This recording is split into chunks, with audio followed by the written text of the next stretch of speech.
So, in this lecture we will start synchronous generator, जिसको हम alternator भी कहते हैं। अब देखो, जहाँ भी पावर जनरेशन की बात होती है, पावर जनरेशन के लिए हम सिंक्रोनस जनरेटर का ही इस्तेमाल करते हैं या ऑल्टरनेटर का ही इस्तेमाल करते हैं। चाहे वो थर्मल पावर स्टेशन हो, हाइड्रो पावर स्टेशन हो, या कहीं भी पावर जनरेशन की बात हो, तो आप सिंक्रोनस जनरेटर का इस्तेमाल करते हैं। इसमें एक वर्ड आ रहा है सिंक्रोनस। सिंक्रोनस का मतलब क्या होता है? सिंक्रोनस का मतलब है कि जितने भी ये ऑल्टरनेटर्स होते हैं, ये एक फिक्स स्पीड पे रन करते हैं, जिसको हम सिंक्रोनस स्पीड कहते हैं। अभी सिंक्रोनस स्पीड क्या होती है, मैं अभी आगे डेफिनेशन आपको बताऊंगा, ठीक है। तो सबसे पहले हम इसके कंस्ट्रक्शन की बात करें।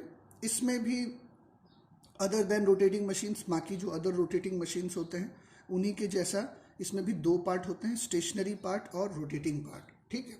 इसमें भी आपके stationary part and rotating part. Stationary part को आप यहाँ पर भी स्टेटर कहेंगे और रोटेटिंग पार्ट को आप यहाँ पर अगेन यहाँ पे रोटर कहेंगे, ठीक है।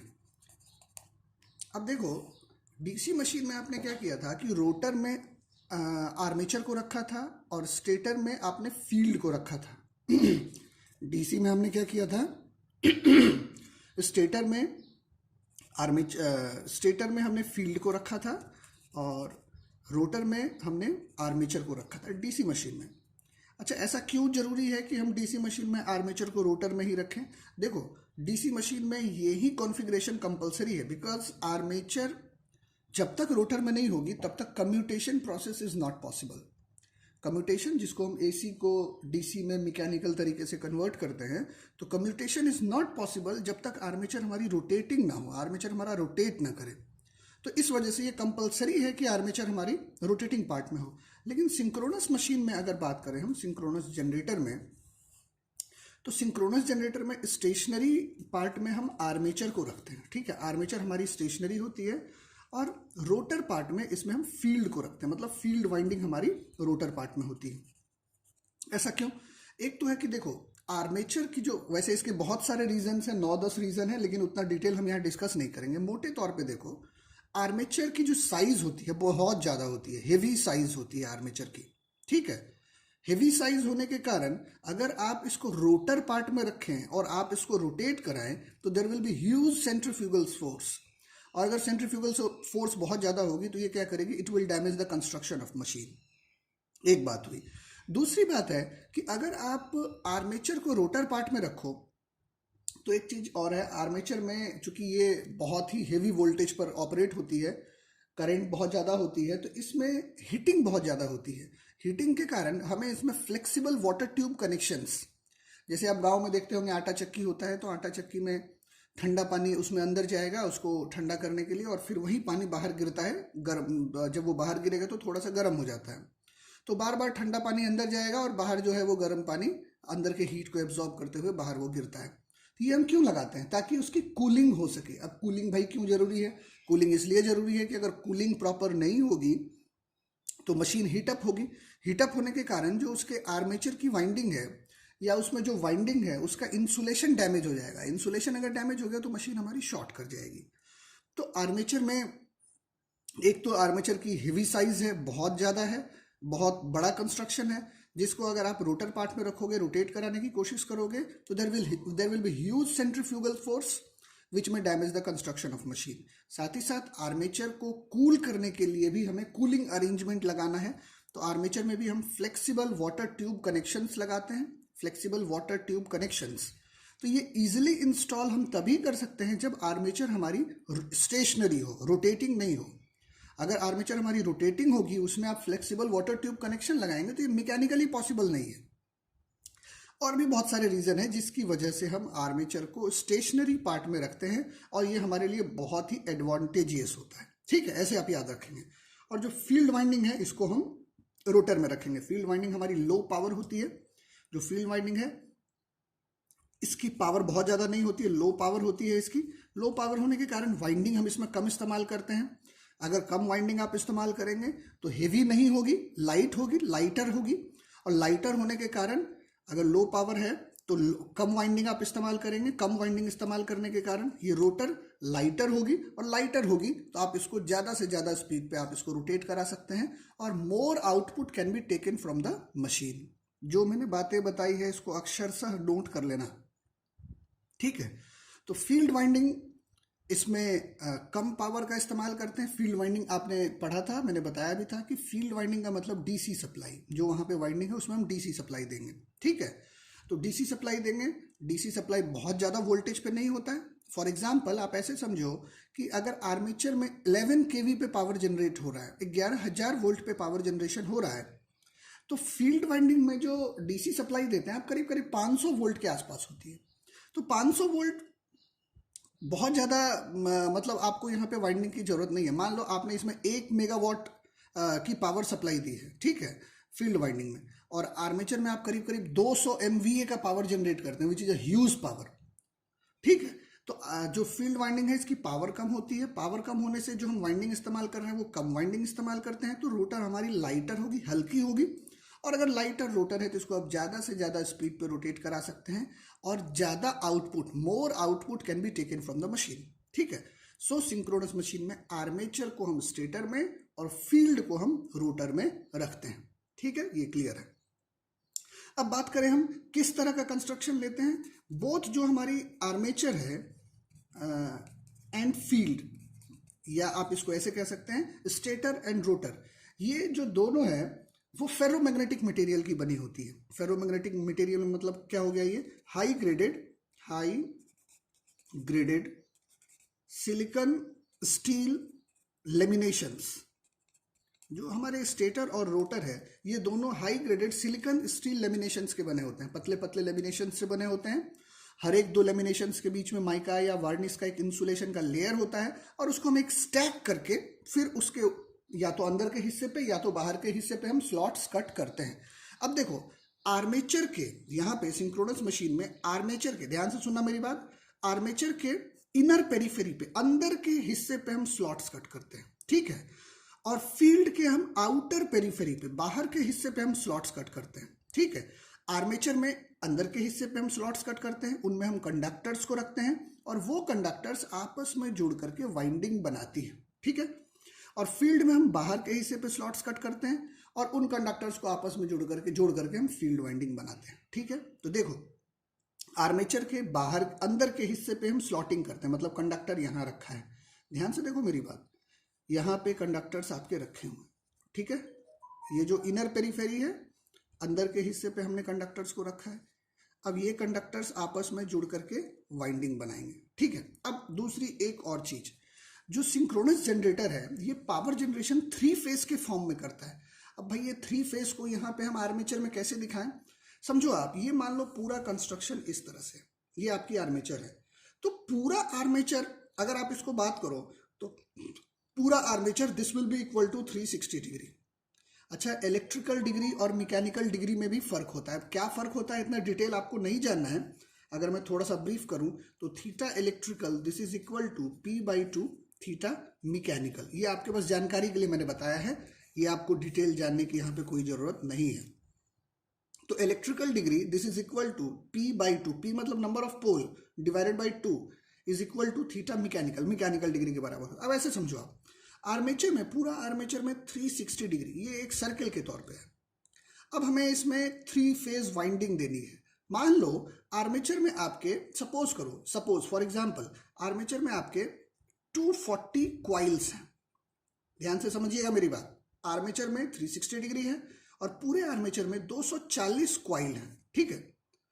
तो एक फेज में कितने क्वाइल हैं, अब समझो ये जो फेजेस हम बनाते हैं ना, ये फेजेस आपस में स्पेस में 120 डिग्री डिस्प्लेस्ड होते हैं। 120 डिग्री डिस्प्लेसमेंट का मतलब क्या हो गया, जैसे यहां आर फेज, सपोज करो एक कंडक्टर आपने आर फेज में यहां रखा, दूसरा कंडक्टर आपने आर फेज में यहां रखा। अच्छा, आपको मैंने बताया था कि ईएमएफ इंड्यूस होने के लिए कम से कम एक क्वाइल होनी चाहिए, एक क्वाइल, ध्यान से सुनना, कम से कम एक क्वाइल होनी चाहिए ईएमएफ इंड्यूस होने के लिए। तो एक क्वाइल का मतलब कम से कम कितना कंडक्टर होना चाहिए, 2 कंडक्टर होना चाहिए। फिर से सुनो, ईएमएफ इंड्यूस होने के लिए आपके पास एक फेज में कम से कम 2 कंडक्टर होना चाहिए, एक क्वाइल होनी चाहिए, ठीक है। तो मान लो आर फेज में ये है आपका आर और आर डैश, इसमें मान लो हमने आर फेज में एक कंडक्टर और दूसरा आर डैश कंडक्टर, तो आर फेज में हमने दो कंडक्टर लिया। तो क्वेश्चन है कि वाई फेज किधर होगा, स्पेस में इससे 120 डिग्री डिस्प्लेस्ड होगा, मतलब यहां से आप 120 डिग्री डिस्प्लेस करके आप फिर यहाँ पे आपने रख दिया वाई फेज, ये हो गया वाई। इसके अपोजिट में एक कंडक्टर आपने रखा, ये हो गया वाई डैश। ध्यान से समझिए, आर से आर फेज से 120 डिग्री डिस्प्लेसमेंट के बाद हमने वाई फेज बनाया, ठीक है। और फिर वाई से 120 डिग्री के डिस्प्लेसमेंट के बाद फिर ये यहां से 120 डिग्री के डिस्प्लेसमेंट के बाद हमने बी फेज बनाया। बी में एक कंडक्टर रखा और इसके जस्ट अपोजिट हमने दूसरा कंडक्टर रख दिया बी डैश, ठीक है। मतलब मैंने यहाँ पे क्या किया है, 3 फेज लिया, हर एक फेज में दो दो कंडक्टर रखा और हर एक फेज को एक दूसरे से 120 डिग्री 120 डिग्री के डिस्प्लेसमेंट पे हमने किया। इसको हम कहते हैं बैलेंस्ड 3 फेज, ठीक है। बात समझ में आ गई होगी आपको। फिर से मैं कहता हूं कि आर्मेचर में हम 3 फेज पावर जनरेशन करते हैं, एक फेज को दूसरे फेज से 120 डिग्री के डिस्प्लेसमेंट पे हम रखते हैं। अब समझिए आप, आपके पास अगर 240 क्वाइल्स हैं या 240 टर्न्स हैं पूरे मशीन में, ठीक है, क्वाइल से या टर्न से एक ही बात है, तो एक फेज में कितने टर्न हुए, आपके पास 3 फेज है, ठीक है, पूरे मशीन में 240 क्वाइल और 3 फेज, तो एक फेज में कितने टर्न्स, आपने इसमें 3 से डिवाइड कर दिया तो कितनी आ गई, 80 क्वाइल्स, 80 क्वाइल आपके पास एक फेज में है, ठीक है। दूसरी चीज, जो हम पावर जनरेशन निकालते हैं वो पावर जनरेशन हमेशा पर फेज निकालते हैं। जैसे आपने 3 फेज सिस्टम पढ़ा था तो वहां पे मैंने आपको बताया था कि जो भी हम कैलकुलेशन करते हैं वो कैसे करते हैं, पर फेज में करते हैं, ठीक है। तो जैसे 3 फेज है तो यहाँ पे 3 फेज हमारे पास होंगे, आर वाई और B, red yellow and blue, ठीक है। रेड फेज से वाई फेज 120 डिग्री के डिस्प्लेसमेंट पे होगा, वाई फेज से बी फेज अगेन 120 डिग्री के डिस्प्लेसमेंट पे होगा और बी फेज से आर फेज अगेन 120 डिग्री के डिस्प्लेसमेंट पर होगा। तो जितनी आपके टर्न्स आ रहे हैं वो सारे के सारे टर्न्स 3 फेज में डिवाइड होते हैं, ठीक है।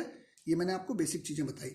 अब देखो इसका हम कंस्ट्रक्शन देख लेते हैं। कंस्ट्रक्शन में एक तो आपने देखा कि स्टेटर और रोटर या आर्मेचर एंड फील्ड दोनों हाई ग्रेडेड सिलिकॉन स्टील के लेमिनेशन से बनते हैं, ठीक है, हाई ग्रेडेड सिलिकॉन स्टील के लेमिनेशन से बनते हैं। अब देखो ये बाहर का हिस्सा, जैसा कि आपने पढ़ा था पहले भी, योक है, ये प्रोटेक्टिंग कवर है, ये मशीन को प्रोटेक्ट करता है। योक के बाद जो अंदर का हिस्सा है वो क्या है, armature, this is what, armature. ये अगेन सिलिंड्रिकल शेप का होता है, ठीक है, और हाई ग्रेडेड सिलिकॉन स्टील के पतले पतले लेमिनेशन से बनता है और हर एक 2 लेमिनेशन के बीच में माइका या वार्निश का एक इंसुलेशन का लेयर होता है और इन लेमिनेशंस को एक साथ हम स्टैक करके आर्मेचर कोर तैयार करते हैं और आर्मेचर के इनर पेरीफेरी पे, अंदर के हिस्से पे हम स्लॉट्स कट करते हैं। उन स्लॉट्स में हम कंडक्टर्स को रखते हैं, जो कंडक्टर्स आपस में जुड़ करके वाइंडिंग बनाते हैं और ये वाइंडिंग 3 फेज के फॉर्म में डिस्ट्रीब्यूटेड होते हैं, 3 फेज के फॉर्म में डिस्ट्रीब्यूटेड होते हैं आर्मेचर। अब देखो ये क्या है, जहां पे आपने कंडक्टर रख रखा है, ये क्या है, स्लॉट्स, आर्मेचर के स्लॉट्स, ये है आर्मेचर स्लॉट्स, ठीक है। और ये जो हिस्सा बाहर का उभरा हुआ हिस्सा, ये क्या है, teeth, this is teeth, slot and teeth. अब ठीक है, देखो आप जो ये हमने अंदर जो ये कंडक्टर्स रखे हैं इसको आप क्या कहेंगे, आर्मेचर कंडक्टर्स, आर्मेचर कंडक्टर्स, ठीक है। ये तो हो गई आर्मेचर की बात। अब ये अंदर का जो हिस्सा ये क्या है, हमारी रोटर, ठीक है, ये है आपका रोटर। अब रोटर के ऊपर फील्ड वाइंडिंग होगी, इस तरह से हमारी फील्ड वाइंडिंग होती है रोटर में। और फील्ड वाइंडिंग में सप्लाई कौन सी होती है, डीसी सप्लाई। तो ये जो रोटर में आपने वाइंडिंग बनाया है ये है फील्ड वाइंडिंग, ठीक है। अब रोटर के यहाँ पे पोल्स होते हैं, मान लो ये नॉर्थ है, ये साउथ है, ये अगेन नॉर्थ है, ये साउथ है, तो ये क्या है, रोटर पोल्स, ये है रोटर पोल्स या मेन फील्ड पोल्स भी इसको आप कह सकते हैं। रोटर के पोल्स हैं या मेन फील्ड पोल, ठीक है। अब देखो ये जो स्पेस है ये आपकी पोल फेस है और पोल फेस पे यहाँ पे कंडक्टर्स रखे हुए होते हैं, ठीक है। इसको हम कहते हैं, यहाँ पे इस तरह से कंडक्टर्स रखे हुए होते हैं, यहाँ पर भी आप कंडक्टर्स को रख लो। इसको हम कहते हैं damper bars, damper bars, damper bars या डैम्पर वाइंडिंग। ठीक है, डैम्पर बार्स या डैम्पर वाइंडिंग। अब ये क्यों होता है ये भी मत पूछना। डैम्पर वाइंडिंग जो है हम बेसिकली हंटिंग एक प्रॉब्लम आती है सिंक्रोनस मशीन में, उसको मिनिमाइज करने के लिए यहाँ पे हम डैम्पर वाइंडिंग रखते हैं। ठीक है, तो उतना आपको जानना नहीं है। ये इसका बेसिक कंस्ट्रक्शन है, ये कंस्ट्रक्शन आप तैयार कर लेंगे। और ये इसका स्टैंड है, हमने यहाँ पे इसको सपोर्ट दे दिया। ठीक है, this is the basic construction of synchronous machine. ये पार्ट्स को आप याद रखेंगे और यही हमारी रोटेट करती है। पूरा हिस्सा शाफ्ट पर माउंटेड होता है, यहाँ पे शाफ्ट होती है और उस पर ये आपकी रोटेट होगी। तो this is 4 pole synchronous machine, ये 4 पोल सिंक्रोनस जनरेटर है। ठीक है, ये हमने बेसिक कंस्ट्रक्शन की बात की। अब एक टर्म मैंने आपको बताया था सिंक्रोनस स्पीड। अब सिंक्रोनस स्पीड क्या होती है देखो, सिंक्रोनस स्पीड। ठीक है, आप इसको नोट कर लो। The speed at which stator MMF, the speed at which stator MMF कह लो या stator magnetic field, the speed at which stator MMF या stator magnetic field rotates in the air gap, the speed at which stator MMF या stator magnetic field rotates in the air gap is called synchronous speed. मतलब ये जो stator की MMF है, ये stator की MMF, ये स्टेटर है, आप इसमें सप्लाई देंगे तो क्या बनेगा, 3 फेज सप्लाई देंगे। तो बाय द वे इसमें अगर ये मोटर है तो आपने 3 फेज सप्लाई दी, या जनरेटर है तो 3 फेज सप्लाई जनरेट किया। तो यहाँ पे एक स्टेटर में मैग्नेटिक फील्ड बनेगी। ये मैग्नेटिक फील्ड जिस स्पीड पे, ये स्टेटर और रोटर के बीच में क्या है, एयर गैप है, जिस स्पीड पे इस एयर गैप में रोटेट करती है उसी स्पीड को हम सिंक्रोनस स्पीड कहते हैं। ठीक है, फिर से स्टेटर एमएमएफ या स्टेटर की मैग्नेटिक फील्ड एयर गैप में जिस स्पीड पे रोटेट करती है उसी स्पीड को हम सिंक्रोनस स्पीड कहते हैं। इसको हम ns से दिखाते हैं। ठीक है, और इसका फॉर्मूला होता है ns is equal to 120f/p।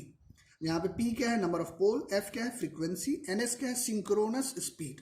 अच्छा, अब आप एक बार बता दीजिए मुझे कि सिंक्रोनस स्पीड की मैक्सिमम परमिसिबल वैल्यू कितनी है, मैक्सिमम वैल्यू कितनी हो सकती है, सोच लो आप 1 मिनट। देखो, सिंक्रोनस स्पीड की मैक्सिमम परमिसिबल वैल्यू, जैसे फ्रीक्वेंसी की वैल्यू कितनी होती है, 50 हर्ट्ज पे हम पावर जनरेशन करते हैं।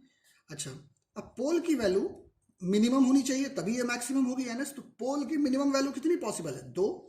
अगर आप इसको सॉल्व करो तो 12 इंटू 50, ये 6000 डिवाइडेड बाई 2, तो ये कितनी आ गई, 3000 आरपीएम। मतलब जो एनएस होगी, सिंक्रोनस स्पीड होगी, अगर 2 पोल की मशीन है तो इसकी मैक्सिमम वैल्यू कितनी होगी, 3000 RPM. 3000 RPM which is a huge speed, 3000 revolution पर मिनट ये रोटेट करती है। ठीक है, 2 पोल की। अगर ये 4 पोल की मशीन हो जाए तो कितनी होगी, 1500 आरपीएम। अगर ये 6 पोल की मशीन हो जाए तो कितनी हो जाएगी, 1000 आरपीएम। अगर 8 पोल की मशीन हो जाए तो 750 आरपीएम। लाइकवाइज जैसे जैसे नंबर ऑफ पोल इसके बढ़ते जाएंगे वैसे वैसे इसकी स्पीड घटती जाएगी। घटती तो जाएगी लेकिन फिक्स होगी। अब तो इसका मतलब क्या है कि सिंक्रोनस जनरेटर की आप खासियत कह लो या इसकी कमी कह लो, ये एक फिक्स स्पीड पे रोटेट करेगी, उसके अलावा किसी स्पीड पे रोटेट नहीं करेगी। तो उस स्पीड को हम सिंक्रोनस स्पीड कहते हैं। ठीक है, दिस इज वेरी इंपॉर्टेंट, कई बार शॉर्ट नोट्स में पूछा जाता है सिंक्रोनस स्पीड। तो ये हमने इसके बारे में मोटे तौर पे पढ़ा। अब देखो, जो इसमें रोटर है, कितने तरह का रोटर हम यहाँ पे इस्तेमाल करते हैं, 2 तरह का रोटर हम इसमें लेते हैं। एक होता है सेलिएंट पोल रोटर, थोड़ा सा आप डिफरेंस इसमें देख लें, सेलिएंट पोल रोटर, और दूसरा होता है सिलिंड्रिकल रोटर, सिलिंड्रिकल रोटर। अभी जो आपने यहां पे देखा है, this is salient pole rotor. Salient का मतलब क्या होता है, ये उभरा हुआ रोटर होता है, प्रोट्रूडिंग आउटवर्ड, ये बाहर के तरफ इस तरह से उभरा हुआ होता है। एक सेकंड में हम इसका कंस्ट्रक्शन यहां पे देख लेते हैं। तो देखो, इस तरह से ये होता है, इस तरह से यहां पे ये रोटर का कंस्ट्रक्शन होता है।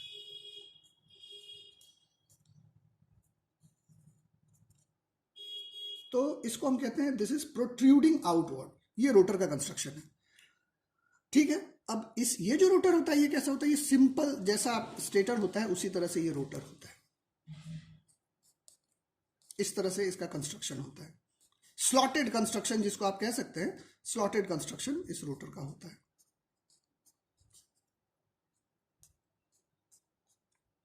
ऐसा ही कंस्ट्रक्शन होगा,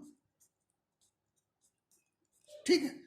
अब देखो ये कंस्ट्रक्शन है, अब दोनों में हम थोड़ा थोड़ा डिफरेंस देख लेते हैं। देखिए इसकी जो साइज होती है आप देख सकते हैं, ये बड़ी साइज की होगी, ठीक है, बड़ी साइज की होगी, और ये बिल्कुल सॉलिड होता है, सॉलिड कोर कंस्ट्रक्शन इसका होता है, ठीक है। तो ये जो है लार्जर इन साइज होती है, मैं थोड़ा सा डिफरेंस आपको बता दे रहा हूं, लार्जर इन साइज, ठीक है, और ये क्या होगी, स्मॉलर इन साइज, साइज इसकी छोटी होगी, ठीक है, पहली चीज हो गई है। अब ये दूसरा पॉइंट हो गया कि इसकी साइज बड़ी होगी, इसकी साइज छोटी होगी। अच्छा अब देखिए तीसरी बात, अगर ज़्यादा इसकी साइज बड़ी है, साइज बड़ा होने का मतलब क्या है, इसकी डायमीटर ज़्यादा होती है। अगर इसकी डायमीटर होगी ज़्यादा होगी तो क्या करेंगे हम, ज़्यादा नंबर ऑफ पोल को आप इसमें एकोमोडेट कर सकते हैं। So larger number of poles can be accommodated, ज़्यादा नंबर ऑफ पोल को आप इसमें रख सकते हैं।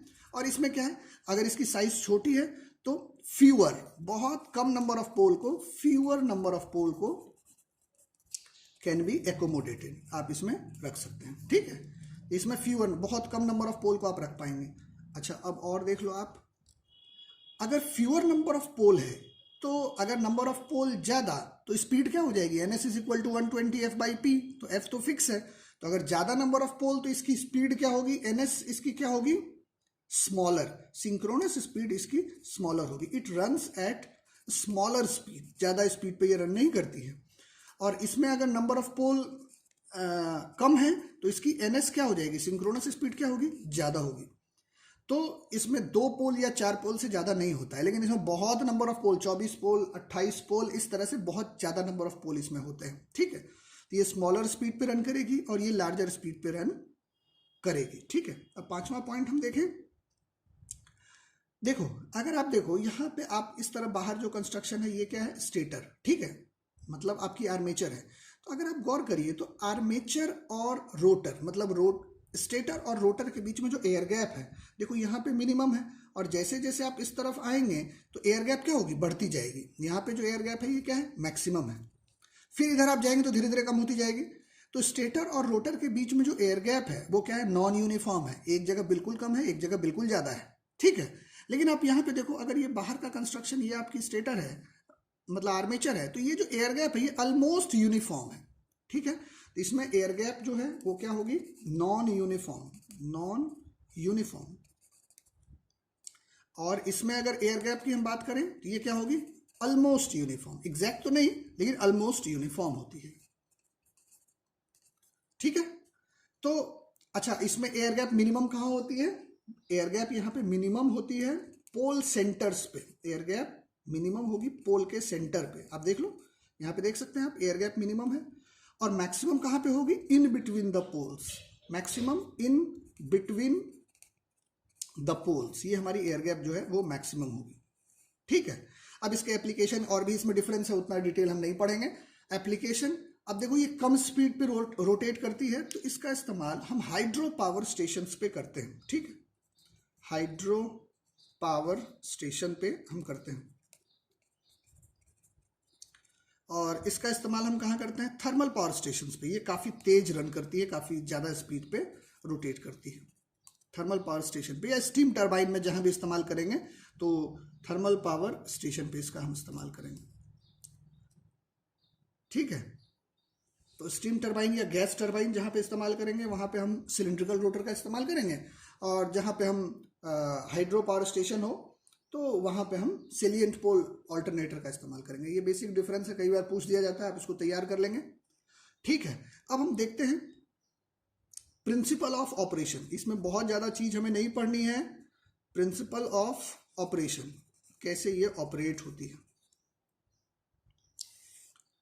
तो आप सबसे पहले इसको समझ लें। हम देखो एक बार डायग्राम यहाँ वापस बनाना पड़ेगा। अब मैं इसको थोड़ा सा सिंपल वे में डायग्राम बनाता हूँ। देखो मैंने कहा आपको आर फेस, आर में हमने 2 कंडक्टर कम से कम रखा, आर डैश, फिर इसके बाद वाई में हमने 2 कंडक्टर कम से कम रखा, वाई डैश, और फिर बी में हमने 2 कंडक्टर कम से कम रखा, बी बी डैश, और हर एक फेज एक दूसरे से 120 डिग्री के डिस्प्लेसमेंट पे, ये आपको ध्यान रखना है। हर एक फेज में ईएमएफ इंड्यूस होने के लिए कम से कम 2 कंडक्टर होना चाहिए। तो मिनिमम पे काम करते हैं, मैक्सिमम पे तो फिर कंस्ट्रक्शन बहुत ही कॉम्प्लेक्स हो जाएगा। तो आर फेज में 2 कंडक्टर रखा, वाई फेज में 2 कंडक्टर रखा, वाई वाई डैश, और बी फेज में 2 कंडक्टर रखा। आर वाई के बीच की दूरी 120 डिग्री, वाई बी के बीच की दूरी 120 डिग्री, और बी और आर के बीच की डिग्री 120 बीच की दूरी 120 डिग्री। ठीक है, अब देखो बीच में हमने यहाँ पे मान लो रोटर बना दिया, 2 पोल ही लेते हैं, सिंपल कंस्ट्रक्शन बनाते हैं। 2 पोल की मशीन हमने यहाँ पे ड्रॉ कर ली। ठीक है, ये हमारी 2 पोल बन गई। अब इसमें फील्ड वाइंडिंग हम देते हैं, इस तरह से हमने फील्ड वाइंडिंग में डीसी सप्लाई होती है, हम यहाँ पे दे देंगे। अब समझो आप, अच्छा एक पॉइंट आप इसमें और लिख सकते हैं, एक पॉइंट आप और अगर लिखना चाहो तो लिख सकते हो। जैसे ये 7th पॉइंट में, इसमें जो है वो कॉन्सेंट्रेटेड वाइंडिंग होती है, कॉन्सेंट्रेटेड वाइंडिंग होती है। 2 4 5 स्लॉट्स 6 स्लॉट्स में ही सारे के सारे कंडक्टर्स को हम इसमें रख देते हैं, कॉन्सेंट्रेटेड वाइंडिंग। और इसमें जो है वो डिस्ट्रीब्यूटेड वाइंडिंग होती है, डिस्ट्रीब्यूटेड वाइंडिंग होती है। चूंकि यहाँ पे ये स्लॉट्स इस तरह से स्लॉटेड कंस्ट्रक्शन है, तो वाइंडिंग को हम एक कंडक्टर यहाँ रखा, अगला कहीं और रखा, तीसरा कहीं और रखा, चौथा कहीं और, एक डिस्ट्रीब्यूटेड कंस्ट्रक्शन हम बनाते हैं। डिस्ट्रीब्यूटेड कंस्ट्रक्शन क्या करता है, वो जो आपकी रोटर की पेरिफेरी है वो उसको एक स्ट्रॉन्ग स्ट्रक्चर प्रदान करता है। ठीक है, क्योंकि जब ये machine heavy voltage heavy current पे काम करता है तो उस समय हेवी इलेक्ट्रोमैग्नेटिक फोर्सेस होती है, हेवी इलेक्ट्रोमैग्नेटिक फोर्सेस। वो हेवी इलेक्ट्रोमैग्नेटिक फोर्सेस क्या कर सकता है, जो वाइंडिंग है उसको अपने जगह से डिसलोकेट कर सकता है। मतलब ये कंडक्टर यहाँ इसको खींच के कहीं और कर देगा, या उसको रिपेल करके कहीं और कर देगा। तो इस तरह की चीज नहीं हो तो वाइंडिंग को हम टाइटली बाइंड करके रखते हैं, टाइटली हम इसमें डिस्ट्रीब्यूट करके बाइंड करके रखते हैं, ताकि अगर हेवी इलेक्ट्रोमैग्नेटिक फोर्सेस हो तब भी ये अपने जगह से डिस्प्लेस ना हो। ठीक है, अच्छा ठीक है, छोड़ो, अब हम प्रिंसिपल पर बात करते हैं। तो अब सबसे पहले आप इसको समझिए, जो मैं बता रहा हूं आप इसको नोट करते जाएं। देखो, when the rotor is rotated at synchronous speed with the help of prime mover, पहले आप समझ लो ये रोटर है। अब इस रोटर को आपको रोटेट कराना है। अगर ये जनरेटर है तो जनरेटर पावर जनरेट करने के लिए रोटर आपकी रोटेट होनी चाहिए। तो रोटर कैसे रोटेट करेगी भाई, तो रोटर को आप किसी प्राइम मूवर मतलब ऐसा कोई सोर्स जो रोटर को रोटेट कराए। तो प्राइम मूवर क्या हो सकता है, प्राइम मूवर आपका स्टीम टरबाइन हो सकता है, गैस टरबाइन हो सकता है। तो इस प्राइम मूवर की मदद से हम इस रोटर को स्टीम सप्लाई हमने दी, और वो क्या करेगा, इसको टरबाइन रोटेट करना शुरू करेगा। जब टरबाइन रोटेट करेगी तो ये हमारे अल्टरनेटर के रोटर को भी रोटेट करना शुरू करेगा। ठीक है, तो किसी भी प्राइम मूवर की मदद से हम इस रोटर को रोटेट कराते हैं सिंक्रोनस स्पीड पे। ठीक है, now when the rotor is rotated at synchronous speed, अब रोटर हमारी सिंक्रोनस स्पीड पे रोटेट कर रही है, and its field winding is DC excited. आपने इसको सिंक्रोनस स्पीड पे रोटेट किया और इसकी फील्ड वाइंडिंग में डीसी सप्लाई दे दिया आपने।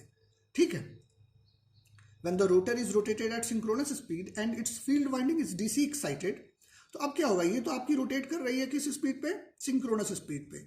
तो जो आपके स्टेशनरी आर्मेचर कंडक्टर्स हैं उसमें फ्लक्स कटिंग होगी, फ्लक्स इंटरलिंक होगी, then there will be flux cutting in stationary armature conductors. और जब स्टेशनरी आर्मेचर कंडक्टर्स में फ्लक्स कटिंग होगी तो उसमें क्या होगा, ईएमएफ इंड्यूस होगी।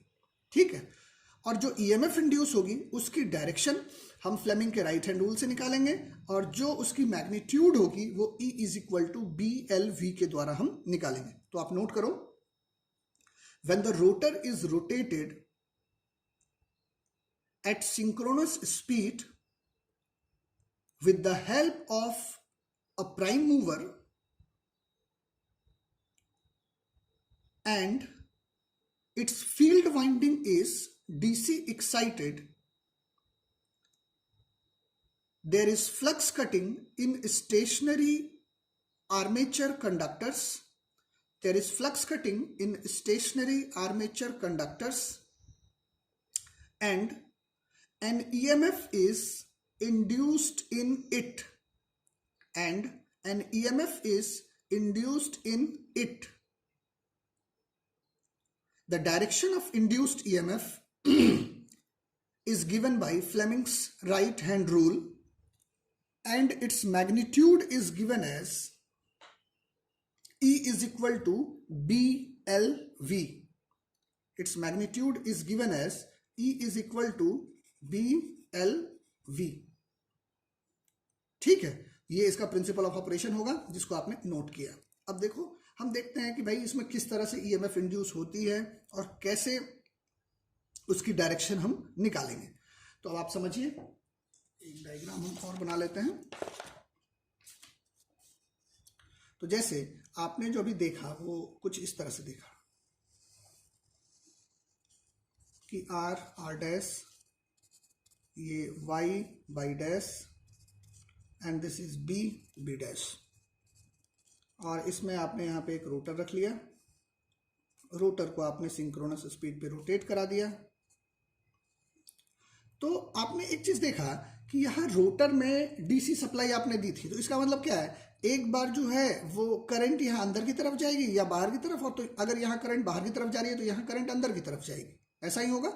तो मान लो यहाँ पे करंट अंदर की तरफ जा रही है, सॉरी बाहर की तरफ जा रही है, तो यहाँ पे करंट क्या होगी, अंदर की तरफ जाएगी। ठीक है, इस तरह से सप्लाई जा रही है। तो अब इसमें पोल्स कैसे बनेंगे, पोल हम सबसे पहले देख लें। तो देखो आप क्या करते हैं, करंट की डायरेक्शन में इन फिंगर्स को आप स्ट्रेच करते हैं, तो जो ये डायरेक्शन होगी वही मैग्नेटिक फील्ड की डायरेक्शन होगी। तो देखो इस तरह से अगर हम करंट की डायरेक्शन, यहां से करंट अंदर यहां से बाहर, तो थंब की जो डायरेक्शन होगी यही मैग्नेटिक फील्ड की डायरेक्शन होगी। तो what is the direction of magnetic field, कुछ इस तरह से मैग्नेटिक फील्ड आपकी ऊपर की तरफ जा रही है। This is the direction. मान लो ये इसको हमने कह दिया बी। ठीक है, ये समझ में आ गया होगा। आप जहां क्रॉस है वहां करंट अंदर ले जाओ हैंड को, और जहां डॉट है वहां से आप हैंड को बाहर निकालो, तो मैग्नेटिक फील्ड ऊपर की तरफ जा रही है। अच्छा, पोल कैसे बनेंगे, जहां से मैग्नेटिक फील्ड लाइंस बाहर निकले वहां पे नॉर्थ पोल, और जहां से मैग्नेटिक फील्ड लाइंस अंदर आए वहां पे साउथ पोल। ठीक है, ये हमने बात की। अब आप देखिए रोटर आपकी रोटेट कर रही है, तो आपने क्या किया, रोटर को रोटेट कराया with the help of prime mover at synchronous speed, और रोटर में आपने डीसी सप्लाई दे दी, वाइंडिंग में, फील्ड वाइंडिंग में आपने डीसी सप्लाई दी। तो ये जो स्टेशनरी आर्मेचर कंडक्टर से इसमें फ्लक्स कटिंग होगी, तो जो ईएमएफ इंड्यूस होगी उसकी डायरेक्शन हम कैसे निकालेंगे। अब देखिए ये अगर इस तरफ रोटेट हो रही है, अगर ये रोटर कुछ क्लॉकवाइज डायरेक्शन में रोटेट हो रही है, तो जो आपको आर्मेचर के कंडक्टर्स हैं किधर जाते हुए दिखाई देंगे, इस तरफ जाते हुए दिखाई देंगे। फिर से ध्यान दीजिए, अगर रोटर कुछ इस डायरेक्शन में रोटेट हो रही है तो इसकी रिलेटिव मोशन जो आर्मेचर के कंडक्टर्स हैं उसकी रिलेटिव मोशन किधर होगी, लेफ्टवर्ड होगी। अगर ये इधर जाएगी आप ट्रेन में बैठे हैं तो आपको जो बाहर का बंदा है वो पीछे जाता हुआ नजर आएगा, तो ये जो है वो इस तरफ जाती हुई नजर आएगी। ठीक है, तो अब फ्लेमिंग का राइट हैंड रूल क्या कहता है, फ्लेमिंग का राइट हैंड रूल कहता है एम, बी और ई। एम मतलब relative motion of conductor thumb, B मतलब डायरेक्शन ऑफ मैग्नेटिक फील्ड, और ई मतलब इंड्यूस्ड ईएमएफ या इंड्यूस्ड करंट। ठीक है, तो अब आप देखिए यहाँ पे मोशन ऑफ कंडक्टर किधर है, इस तरफ है, लेफ्टवर्ड, मैंने इधर बना दिया। मैग्नेटिक फील्ड की डायरेक्शन किधर है, ऊपर की तरफ, तो इंड्यूस्ड ईएमएफ किधर होगी, अंदर की तरफ होगी। फिर से देख लो आप, relative motion leftward, magnetic field ऊपर की तरफ, तो इंड्यूस्ड ईएमएफ अंदर की तरफ। तो हमने चूंकि ये सारे नॉर्थ पोल के ही अंडर आ रहे हैं, तो यहां पे हमने कर दिया क्रॉस, यहां पे हो गया क्रॉस। अगर यहां पे क्रॉस हो गया तो यहां पे क्या हो जाएगा, डॉट। बात समझ में आ गई। इस तरह से हम इंड्यूस्ड ईएमएफ की डायरेक्शन को निकालते हैं। अब हम देखते हैं कि इंड्यूस्ड ईएमएफ की मैग्नीट्यूड क्या हो जाएगी। सो हम लिखते हैं यहां पे EMF induced in each conductor, हर एक कंडक्टर में जो ईएमएफ इंड्यूस्ड होगी, each conductor is given as, तो उसको हम किससे निकालते हैं, E is equal to B L V. ठीक है, तो अब जैसे कि वैल्यू आप निकालते थे, यहां पर भी हम वैल्यू को निकालते हैं। बी की वैल्यू हमने क्या ली थी, this is average flux density, तो आपने क्या निकाला था, फ्लक्स पर यूनिट एरिया। अब इसमें जो फ्लक्स होती है वो पर पोल में होती है, तो एक पोल पे अगर फ्लक्स फाई है तो पी पोल पे फ्लक्स क्या हो गई, P phi divided by total surface area. तो सिलिंड्रिकल शेप की होती है आर्मेचर, तो जो एवरेज फ्लक्स डेंसिटी होगी सिलेंडर की टोटल सरफेस एरिया क्या हो जाएगी, 2 पाई आर एल या पाई डी एल। ठीक है, जैसा हमने डीसी में किया था यहां पर भी वैसा ही कर दिया। एल लेंथ ऑफ कंडक्टर हमने कैपिटल एल दिखा दिया, और वी, तो V is equal to omega R, omega की वैल्यू क्या हो जाएगी, 2 पाई एन। तो 2 पाई एन आप जैसे देखो ओमेगा की वैल्यू क्या हो जाएगी, सॉरी वी की वैल्यू ओमेगा आर, ओमेगा की value 2 pi N S into R. N S क्या हो गया? Speed in RPS. ये क्या है? Speed in RPS, revolution per second. क्योंकि ओमेगा क्या होती है? इसकी वैल्यू रेडियन पर सेकेंड में होती है। तो एनएस हमने यहाँ पे पुट किया, इसकी वैल्यू क्या हो जाएगी? Speed RPS, revolution per second में। लेकिन हमें यहाँ पे रिवॉल्यूशन पर मिनट में लेना होता है, तो हमने लिख लिया 2 पाई एनएस अपॉन, इसको 60 से हमने डिवाइड कर दिया। यहाँ पे एनएस क्या है? रिवॉल्यूशन पर मिनट इंटू आर। तो 2 इंटू आर डी हो गया, तो इसकी वैल्यू क्या आ गई? पाई डी एनएस अपॉन 60। ठीक है। अब यहाँ पे जो एनएस है ये क्या है? स्पीड इन आरपीएम, रिवॉल्यूशन पर मिनट। यहाँ पे था आरपीएस। ठीक है। अब देखो आगे, अब इन तीनों वैल्यू को अगर हम पुट कर लें तो E इज इक्वल टू क्या हो जाएगी? B। तो एवरेज आप फ्लक्स डेंसिटी यहाँ पे पुट करें, कितनी आ गई? P5 divided by pi D L into L into pi D N S upon 60। ठीक है। तो पाई डी एल यहाँ पे कैंसिल हो गई, तो यहाँ पे वैल्यू क्या आ गई? P5 NS upon 60। ये आ गई क्या? इतनी वोल्ट। ये EMF इंड्यूस्ड कहाँ पे निकला है? एक कंडक्टर में अभी निकला है। ये कौन सी वैल्यू है? एवरेज वैल्यू आपने निकाली है, क्योंकि एवरेज फ्लक्स डेंसिटी का आपने इस्तेमाल किया। ठीक है। अब देखो आप, ये हमारी निकली EMF induced in single conductor. NS की वैल्यू क्या होती है? NS is equal to 120 F upon P। हम इसमें अगर पुट कर दें तो E की वैल्यू कितनी हो जाएगी? P5 120 F upon P into 60। तो इसकी वैल्यू क्या आ गई? देखो आप, P तो यहाँ पे कैंसिल हो गया, 60 यहाँ पे 2 बच गया, तो इसकी वैल्यू क्या आ गई? 2 इंटू 5 इंटू एफ। ठीक है। दिस इज, ये एवरेज EMF इंड्यूस्ड हमने निकाला है किसमें? एक सिंगल कंडक्टर में। अच्छा, अब आप बात करिए, मैंने आपको बताया था कि EMF इंड्यूस होने के लिए कम से कम एक टर्न तो होना ही चाहिए, एक टर्न कम से कम होना चाहिए। तो एक टर्न होने का मतलब कम से कम कितने कंडक्टर होने चाहिए? 2 कंडक्टर होने चाहिए। तो अब मैं लिखता हूं EMF इंड्यूस्ड पर टर्न, पर टर्न। एक टर्न में कितना? एक टर्न में 2 कंडक्टर होते हैं, कुछ इस तरह से। एक टर्न में 2 कंडक्टर होते हैं। तो अब जो एवरेज EMF आ गई, ये कितनी आ गई? 2 इंटू 2 5F। तो इसका मतलब ये कितना हो गया? 4 5F। कितनी आ गई इसकी वैल्यू? 4 5F। ये हमने क्या निकाला? Average EMF induced in a turn या पर टर्न। ठीक है। तो अब हम बात करते हैं, अब आप बात करो कि जो जनरली जो EMF दी गई होती है उसकी कौन सी वैल्यू होती है? RMS वैल्यू होती है। तो अगर हम ERMS divided by E average इसको निकालते हैं तो इसकी वैल्यू क्या आ जाती है? दिस इज इक्वल, इसको हम क्या कहते हैं? Form factor. RMS value upon average value, इसको आप फॉर्म फैक्टर कहते हैं। और साइनोसॉइडल वेव के लिए, क्योंकि ये जो भी पावर जनरेट होती है एक साइन वेव होती है, साइनोसॉइडल वेव के लिए फॉर्म फैक्टर की वैल्यू कितनी होती है? 1.11 फॉर साइन वेव। ठीक है, साइन वेव के लिए। तो यहाँ पे जो ERMS है इसकी वैल्यू कितनी आ गई? जो RMS वैल्यू है इसकी कितनी आ गई? 4 इंटू 5F। तो यहाँ पे कितना आ गया? 4.44 इंटू 5 इंटू F। ये ERMS हो गई। इतना EMF इंड्यूस होगा पर टर्न, पर टर्न। ठीक है, इतना EMF, इतनी वोल्ट आ गई पर टर्न, EMF हमारी इंड्यूस हो गई। अब देखो EMF जो हम निकालते हैं वो सबसे पहली चीज किस में निकालते हैं? पर फेज में निकालते हैं।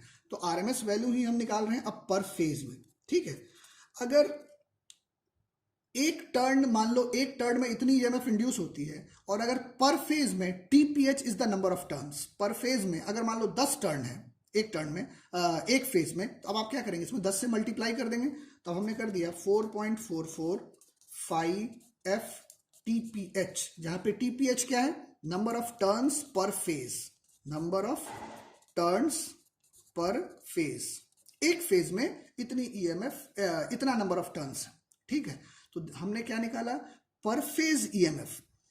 पूरे मशीन में एक फेज में कितनी EMF इंड्यूस होगी वो हमने निकाल लिया। EPH this is equal to 4.44 5 into F into TPH। This is the basic formula of induced EMF per phase. ठीक है। अब इसमें कुछ चीजें और ऐड हो जाती है। So EPH this is equal to 4.44 5F TPH। एक 2 टर्म और आता है KD और Kp। अब Kd क्या है, चूंकि वाइंडिंग डिस्ट्रीब्यूटेड होती है तो इसको हम कहते हैं डिस्ट्रीब्यूशन फैक्टर, डिस्ट्रीब्यूशन फैक्टर, और इसको हम कहते हैं coil pitch factor, coil pitch factor. अब चूंकि क्वाइल को हम शॉर्ट पिच करके रखते हैं, अब शॉर्ट पिचिंग क्या होती है आप यहां पे मत पूछना, आप बस ध्यान रखो, फुल पिच्ड क्वाइल और शॉर्ट पिच्ड क्वाइल दो तरह की क्वाइल होती है, तो यहाँ पे हम शॉर्ट पिच क्वाइल लेते हैं, तो शॉर्ट पिचिंग के कारण यहाँ पे एक फैक्टर आता है जिसको हम क्वाइल पिच फैक्टर कहते हैं। थोड़ा सा अगर हम इसको और आगे बढ़ाएं तो हम 4.44 F TPH Kp into Kd, इसको हम कहते हैं KW। KW क्या है, वाइंडिंग फैक्टर, ठीक है, ये क्या है, वाइंडिंग फैक्टर। तो KW इज इक्वल टू हमने क्या लिख दिया, Kp इंटू KD। Kp मतलब क्या, क्वाइल पिच फैक्टर, KD मतलब क्या, डिस्ट्रीब्यूशन फैक्टर। तो जो फाइनल फॉर्मूला हमने निकाला EPH का वो क्या हो गया, 4.44 F TPH Kp into KD, ठीक है। यही आपको डेरिवेशन बहुत इंपॉर्टेंट है और आपको ये डेरिवेशन करना है, ध्यान रखना है, ठीक है। अब इसमें क्या क्या है, फाई की वैल्यू क्या है, दिस इज फ्लक्स पर पोल, फाई इज फ्लक्स पर पोल। F क्या हो गई, this is frequency, TPH number of turns per phase, number of turns per phase, एक फेज में इतना नंबर ऑफ टर्न्स है। Kp क्वाइल पिच फैक्टर आपने अभी देखा, और Kd this is distribution factor. EPH EMF induced पर फेज, ठीक है। अब EMF इंड्यूस्ड इसके पहले भी आप लिख लेना, RMS value of EMF induced पर फेज, ठीक है। तो ये हमने अभी इसको देखा, अब आप इसको एक बार प्रैक्टिस करेंगे और प्रैक्टिस करके इस पे आप कोई भी एक सवाल, मान लो एक सवाल आप नोट कर लो, लिख लो, मैं डिक्टेट कर दे रहा हूं। A 3 phase 4 pole alternator is running at a speed of 1500 rpm is running at a speed of 1500 rpm. Its armature has 54 slots, and each slot is carrying 10 conductors. A 3-phase 4-pole alternator is running at a speed of 1500 rpm. Its armature has 54 slots. Each slot is carrying 10 conductors. The flux is sinusoidally distributed, and flux per pole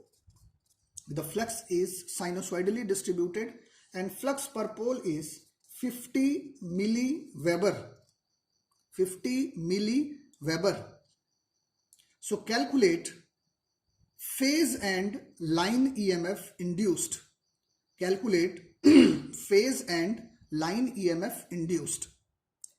ठीक है, यही आपको सवाल बनाना है। अच्छा, एक चीज, Kp और Kd की वैल्यू के लिए आपको बहुत ज्यादा बॉदर नहीं करना है। अगर इसकी वैल्यू दी गई होगी, आपके लेवल पे वैल्यूज दी गई होगी, अगर नहीं दी गई होगी तो दोनों की वैल्यू आप 1 लेकर के चलेंगे। अगर नहीं दी गई होगी तो Kp और Kd की वैल्यू आप 1 लेकर के चलेंगे, और अगर दी गई होगी तो आप उसको वैल्यू लेकर के बनाएंगे।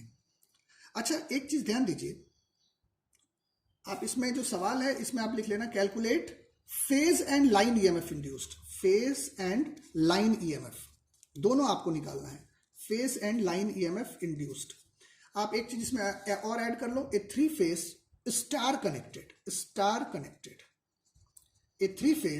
स्टार कनेक्टेड 4-पोल ऑल्टरनेटर, ठीक है। तो ये सवाल है। अब एक चीज देखिए, आप अगर फेज की EMF हमने निकाल लिया तो लाइन की EMF आप निकाल सकते हैं। अब कनेक्शन जनरली जो ऑल्टरनेटर है वो स्टार कनेक्टेड होती है जनरली, और अगर स्टार कनेक्शन है तो आपको अगर लाइन EMF निकालनी है तो आप कैसे निकालेंगे, √3 EPH, चूंकि EPH is equal to EL by √3 होता है। तो अगर आपको लाइन की EMF निकालनी है, स्टार कनेक्शन है, तो आप √3 EPH की वैल्यू निकाल। अगर डेल्टा कनेक्शन होगी तो दोनों सेम होगी लेकिन ऑल्टरनेटर में जनरली हम डेल्टा कनेक्शन का इस्तेमाल नहीं करते हैं, ठीक है। तो आप इसको सॉल्व करो, फिर हम देखते हैं नेक्स्ट लेक्चर में। Thank you.